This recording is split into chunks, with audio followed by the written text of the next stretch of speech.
This is our quick take on adding and subtracting decimals. The important thing to remember when adding and subtracting decimals is that your decimal points have to line up. Once they line up, you can go ahead and add and subtract as you normally do.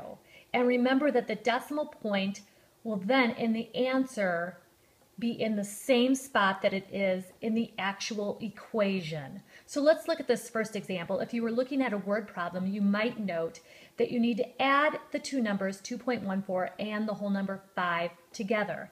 So when I would actually write that out to solve, I would go ahead and rewrite the number 2.14.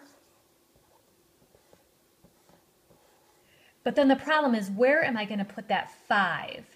Well, 5 is a whole number, so if I wanted to write it out with a decimal point, my decimal point would go right there. So I'm going to go ahead and rewrite that with my decimal points, as you can see, lining up. And I'm going to go ahead and just put zeros here because it's less confusing to do that. Once you have that set up, then you can go ahead and add.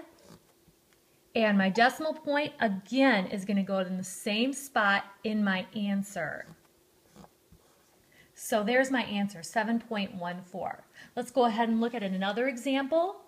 This is a subtraction problem, 62.01 minus 0.002.